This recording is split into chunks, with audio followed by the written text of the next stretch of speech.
Zamorins vloginte പുതിയൊരു എപ്പിസോഡിലേക്ക് എല്ലാവർക്കും സ്വാഗതം. സാമുദ്രിയുടെ മണ്ണായ കോഴിക്കോടിലാണ് ഞാനിപ്പോൾ ഉള്ളത്. പഴയ പൈതൃകം നഷ്ടപ്പെടാതെ തളി ക്ഷേത്രത്തിനോട് അടുത്തുള്ള ക്ഷേത്രകുളത്തിന്റെ പുനർനിർമ്മാണം കഴിഞ്ഞിരിക്കുന്നു. അതിന്റെ ഒരു ന്യൂ ലുക്കാണ് ഞാനിപ്പോൾ നിങ്ങളുടെ മുന്നിൽ അവതരിപ്പിക്കുന്നത്.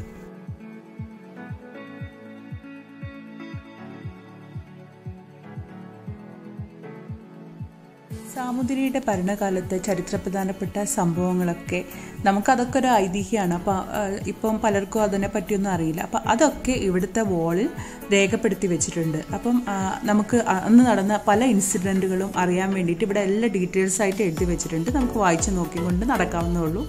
മാമാങ്കം, എസ്പെഷ്യലി മാമാങ്കം എന്ന് പറയുന്ന ചരിത്ര സംഭവമൊക്കെ ഇവിടെ രേഖപ്പെടുത്തിയിട്ടുണ്ട്. അപ്പോൾ അതൊന്നും അറിയാത്തവർക്ക് നമുക്കിത് വായിച്ച് നോക്കിയിട്ട് കോഴിക്കോടിൻ്റെ ചരിത്രം മനസ്സിലാക്കാവുന്നതാണ്.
സാമൂതിരികാലത്തെ ചരിത്രങ്ങളെ വരച്ചു തീർത്ത ഈ ചുമരുകൾ പഴയകാല സ്മരണകൾ വീണ്ടും ഉണർത്തുന്നു.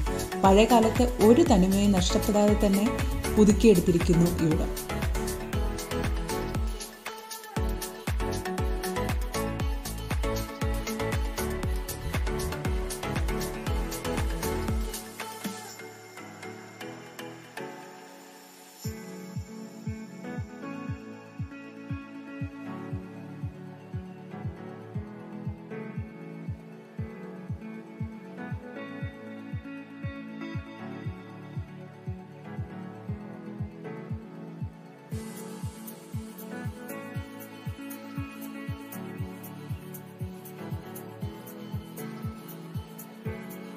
ചെറിയ മഴയുണ്ട്.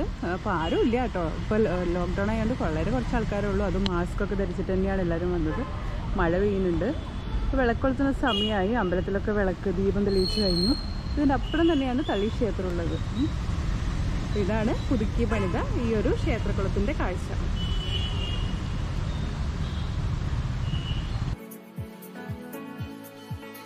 ഏകദേശം വിളക്ക് വെക്കുന്ന സമയമായി. അമ്പലങ്ങളിലൊക്കെ വിളക്ക് വെച്ച് കഴിഞ്ഞു. വിളക്ക് വെച്ച് കഴിഞ്ഞപാട് ഇവിടെ ഈ ഒരു പാർക്ക് പോലെ കാണുന്ന ഏരിയയിൽ നമുക്ക് ലൈറ്റുകൾ, വിളക്കുകൾ തെളിയിച്ചിട്ടുണ്ട്.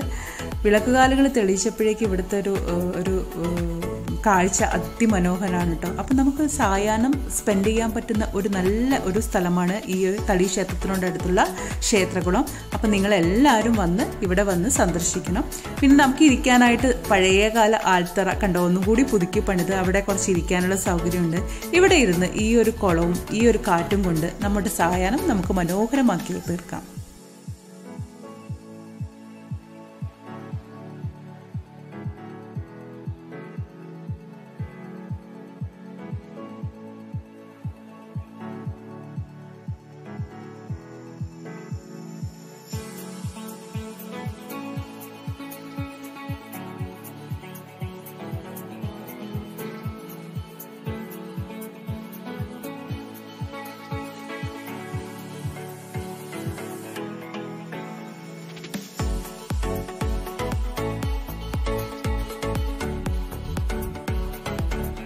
അപ്പോൾ ഇന്ന് എൻ്റെ ഈ കുഞ്ഞു വീഡിയോ നിങ്ങൾക്ക് ഇഷ്ടമായി എന്ന് വിചാരിക്കുന്നു. ഇഷ്ടമായെങ്കിൽ എല്ലാവരും ലൈക്ക് ചെയ്യാനും ഷെയർ ചെയ്യാനും സബ്സ്ക്രൈബ് ചെയ്യാനും മറക്കരുത്. അപ്പോൾ നെക്സ്റ്റ് വീഡിയോ കാണുന്നതുവരെ ബൈ ബൈ.